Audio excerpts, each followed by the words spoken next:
दोस्तों, जब भी हम स्टॉक मार्केट के बारे में सुनते तो हम हमेशा यही सुनते कि कौन सा स्टॉक खरीदना है और कब खरीदना है। लेकिन हम ये कभी नहीं सोचते कि उसे कितने टाइम तक होल्ड करके रखना है।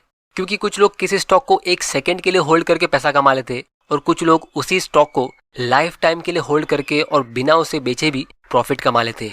तो जब मैं स्टॉक मार्केट में न्यू था तो मुझे जानना था कि लोग इसमें पैसा कमाते कैसे। क्योंकि एक ही स्टॉक को लेके आपको दो लोग अलग अलग ओपिनियन दे सकते हैं। एक बोलेगा कि बाय करो, दूसरा बोलेगा नहीं नहीं इसे जल्दी से सेल करो। तो मुझे काफी मेहनत करनी पड़ी ये जानने के लिए कि यहाँ पे हो क्या रहा है। क्योंकि स्टॉक मार्केट से सबसे ज्यादा लॉस वही लोग लेते जो कंफ्यूज होते हैं कि उनकी स्ट्रेटेजी क्या है। तो इसीलिए आज के वीडियो में हम ये स्टॉक मार्केट की 4 स्ट्रेटेजी के बेसिक्स डिस्कस करने वाले। पहले इंट्राडे, फिर मोमेंटम, फिर लॉन्ग टर्म और फिर बाय एंड होल्ड। और इसके बाद वीडियो के सेकंड पार्ट में मैं आपको एक टाइमलेस एडवाइस दूंगा। ये कुछ ऐसी चीज है जो लोग स्टॉक मार्केट में सालों के एक्सपीरियंस के बाद सीखते हैं। और वीडियो के एंड में मैं आप लोगों को ये भी बताऊंगा कि मैं कौन सी स्ट्रेटेजी यूज करता हूँ।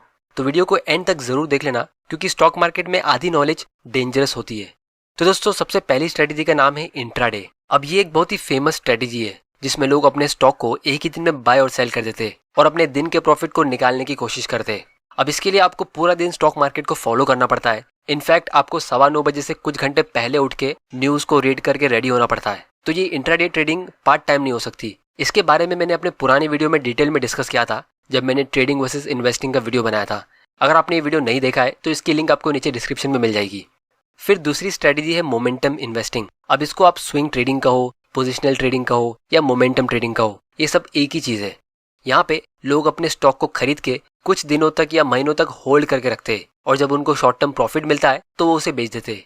तो इस स्ट्रेटेजी का फॉर्मूला काफी सिंपल है, buy low and sell high या फिर buy high and sell higher. अब ये थोड़ा सा डेंजरस होता है जिसको हम थोड़ी देर में काफी डिटेल में डिस्कस करेंगे। तो दोस्तों, हम मोमेंटम ट्रेडिंग की बात कर रहे थे। तो काफी सालों पहले यानी ऑलमोस्ट 100-150 साल पहले जब स्टॉक मार्केट यूएस में एक बहुत ही न्यू कॉन्सेप्ट था, तो वो टाइम पे बिगिनर इन्वेस्टर न्यूज़पेपर में किसी स्टॉक के प्राइस देखते कि कोई स्टॉक ऊपर जाने वाला है तो लोग स्टॉक एक्सचेंज में जाके उसे बाय करते और इसीलिए उस स्टॉक का प्राइस और बढ़ता रहता। अब दोस्तों, ये स्ट्रेटेजी आज भी उसी तरह यूज की जाती है। जितने भी बिगिनर इन्वेस्टर होते वो यही स्ट्रेटेजी यूज करते, इसीलिए इसके ऊपर हम सेकंड पार्ट में काफी डिटेल में डिस्कशन करने वाले। फिर स्टॉक मार्केट में तीसरी स्ट्रेटेजी है लॉन्ग टर्म इन्वेस्टिंग। अब कुछ लोगों के लिए लॉन्ग टर्म 1-2 साल भी होता है और कुछ लोगों के लिए 1-2 महीना भी होता है। ये लॉन्ग टर्म हर इंसान के लिए अलग अलग होता है, लेकिन एक्चुअल लॉन्ग टर्म इन्वेस्टिंग कम से कम 5 से 10 साल के लिए होनी चाहिए। अब इस स्ट्रेटेजी के अंदर भी और बहुत सारी मल्टीपल स्ट्रेटेजीज होती है, जैसे growth investing, value investing, contrarian investing, activist investing वगैरह वगैरह। ग्रोथ इन्वेस्टिंग का मतलब होता है कि आप एक ऐसी कंपनी में इन्वेस्ट करते हो जिसमें आने वाले 5-10 साल में ग्रोथ की अपॉर्चुनिटी होती है। इस स्ट्रेटेजी को पीटर लिंच ने फेमस किया था अपनी book one upon wall street में, और इस बुक के ऊपर भी मैंने एक डिटेल वीडियो बनाया है जिसकी लिंक आपको नीचे डिस्क्रिप्शन में मिल जाएगी। फिर ये वैल्यू इन्वेस्टिंग का मतलब होता है जब आप कोई अंडर वैल्यूड स्टॉक खरीदते हो, जिसके ऊपर भी मैंने एक डिटेल वीडियो बनाया है। फिर ये एक्टिविस्ट इन्वेस्टिंग का मतलब होता है कि आप कोई ऐसी कंपनी के शेयर्स खरीदते हो जिससे आप उस कंपनी के बोर्ड ऑफ डायरेक्टर्स में अपनी जगह बनाते हो और फिर उस कंपनी को कंट्रोल कर सकते हो कि कंपनी कैसे रन और मैनेज होनी चाहिए। और फिर फाइनली चौथी स्ट्रेटेजी है बाय एंड होल्ड। इस स्ट्रेटेजी को फेमस किया था फिलिप फिशर ने जब उनकी ये book Common Stock and Uncommon Profits publish हुई थी। तब उन्होंने ये कहा था कि if you have done the job of buying the stock correctly then the best time to sell is almost never. और उन्होंने इस लाइन को एक्चुअली में फॉलो करके भी बताया जब उन्होंने मोटोरोला कंपनी का स्टॉक 1955 में खरीदा और फिर उन्होंने इसे 2004 तक होल्ड करके रखा जब उनकी डेथ हुई तब तक। और वॉरेन बफे भी पिछले 20-30 सालों से यही स्ट्रेटेजी फॉलो कर रहे हैं। अब आप में से कुछ लोग कहेंगे कि जब आप स्टॉक सेल नहीं करोगे तो प्रॉफिट कमाओगे कैसे। तो दोस्तों, स्टॉक मार्केट से प्रॉफिट कमाने के 3 तरीके होते हैं। सबसे पहला ट्रेडिशनल तरीका होता है जब आपके स्टॉक का प्राइस ऊपर जाता है। फिर दूसरा, जब आपके स्टॉक का प्राइस नीचे जाता है, मतलब जब आप शॉर्ट सेलिंग करते हो। अगर आपको ये तरीका नहीं पता तो मुझे नीचे कमेंट करके बताओ, हम फ्यूचर वीडियो में इसको डिटेल में कवर करेंगे। और फिर तीसरा तरीका होता है जब आप किसी स्टॉक को सालों साल होल्ड करके रखते हो, तो कंपनी जो भी डिविडेंड्स पे करती है वो आपका प्रॉफिट होता है। इस स्ट्रेटेजी के ऊपर भी मैंने एक डिटेल वीडियो बनाया है जिसकी लिंक आपको नीचे डिस्क्रिप्शन में मिल जाएगी। तो दोस्तों, अब हम इस वीडियो के सबसे इंपॉर्टेंट पार्ट की तरफ आते हैं और ये समझने की कोशिश करते हैं कि कौन सी स्ट्रेटेजी ज्यादा बेटर है। लेकिन उससे पहले मैं आप लोगों को एक छोटी सी रियल लाइफ स्टोरी बताता हूँ। तो यूएसए में एक टेक कंपनी है जिसका नाम है सिस्को सिस्टम्स। 1999 में इसका स्टॉक प्राइस एक ही साल में 300% ऊपर चला गया और तब ये स्टॉक $79 में सेल हो रहा था, जिसकी वजह से वो पूरी कंपनी $700 बिलियन में सेल हो रही थी। जो उस टाइम के हिसाब से बहुत ज़्यादा ओवर वैल्यूड थी। तो एक इकोनॉमिस्ट बर्टन मैककेल ने कहा कि जिस रेट से लोग एक्सपेक्ट कर रहे हैं कि एक कंपनी फ्यूचर में ग्रो होती रहेगी, जिसको हम फाइनेंस में इम्प्लाइड ग्रोथ रेट कहते हैं, तो अगर ये कंपनी उस रेट से एक्चुअली में ग्रो हो जाती है तो ये कंपनी आने वाले 20 सालों में पूरी यूएस की इकोनॉमी से भी ज़्यादा बड़ी हो जाएगी, जो एक्चुअली में पॉसिबल हो ही नहीं सकता। लेकिन फिर भी लोग इस स्टॉक को खरीद रहे थे और बेच रहे थे, क्योंकि जो इंट्राडे ट्रेडर्स होते हैं उनको क्या फ़र्क पड़ता है कि वो स्टॉक $70 में बिक रहा है या $700 में। उनको तो बस अपना थोड़ा सा प्रॉफिट निकालना है और डे के एंड से पहले अपना स्टॉक सेल करके अपना अकाउंट क्लोज करना है। और जो मोमेंटम ट्रेडर्स थे उनको भी उस कंपनी की लॉन्ग टर्म ग्रोथ और वैल्यूएशन से क्या फ़र्क पड़ता है, क्योंकि वो तो बहती नदी में हाथ धोने आए थे।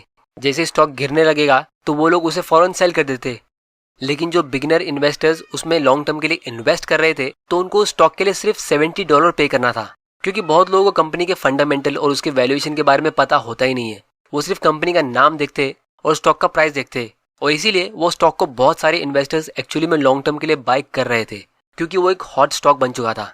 लेकिन लॉन्ग टर्म इन्वेस्टर्स के लिए वो एक बहुत ही बुरा इन्वेस्टमेंट था, क्योंकि एक साल के बाद ही वो स्टॉक 70 से गिर के $15 पे आ गया, और आज तक यानी 20 साल के बाद भी वो स्टॉक $70 तक पहुंचा ही नहीं।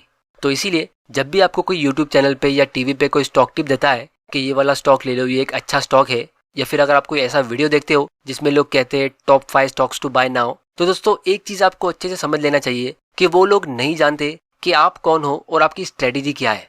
और सबसे सैड चीज ये है कि बहुत लोगों को ये भी पता नहीं होता है कि उनकी खुद की स्ट्रेटेजी क्या है। और जैसा मैंने वीडियो के स्टार्ट में कहा था कि स्टॉक मार्केट से सबसे ज्यादा लॉस वही लोग लेते जो कंफ्यूज होते। तो इसीलिए सोशल मीडिया की टिप से लोग स्टॉक तो खरीद लेते, लेकिन उनको पता नहीं होता है कि उसे सेल कब करे, 1 सेकंड में या 1 साल के बाद या 10 साल के बाद।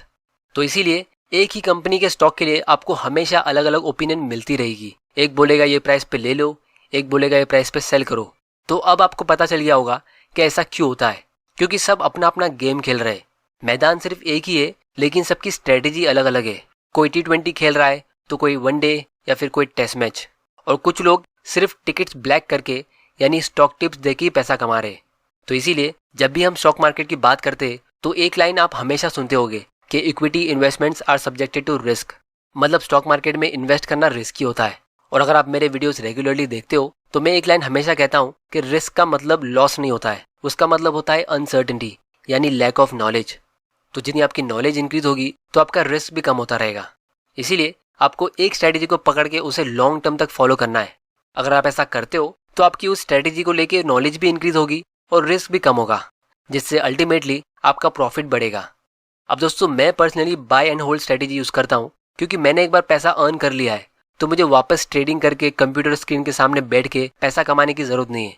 मैं चाहता हूँ कि मेरा पैसा मेरे लिए काम करे और कंपाउंडिंग के पावर से ग्रो होता रहे, क्योंकि all extraordinary achievements in life come from compounding, whether it is money, relationship, love, health, activities और हैबिट्स। तो इसीलिए आपको एक स्ट्रेटेजी पकड़नी है जिसे आप पीसफुली लॉन्ग टर्म तक एक्चुअली में फॉलो कर सकते हो। ऐसा नहीं कि आप जोश में कुछ दिनों तक करते हो और उसके बाद आप कुछ नहीं कर रहे हो। Take a simple idea and take it seriously. तो दोस्तों उम्मीद करता हूँ कि आपको इस वीडियो से कुछ ना कुछ सीखने जरूर मिला होगा। तो चैनल को सब्सक्राइब जरूर कर लेना और बेल आइकन को प्रेस कर देना ताकि आप ऐसे इंपॉर्टेंट वीडियोस मिस ना कर दो। आने वाली वीडियोस में मैं डे ट्रेडिंग और मोमेंटम स्ट्रेटेजी के बारे में और डिटेल में डिस्कस करूंगा, लेकिन उससे पहले आप लोग मुझे नीचे कमेंट करके बताओ कि आप स्टॉक मार्केट में इन 4 में से कौन सी स्ट्रेटेजी यूज करते हो। वीडियो पसंद आया तो इसे लाइक करो, नहीं पसंद आया तो डिसलाइक करो। आपका वैल्यूएबल टाइम देने के लिए thank you and good bye.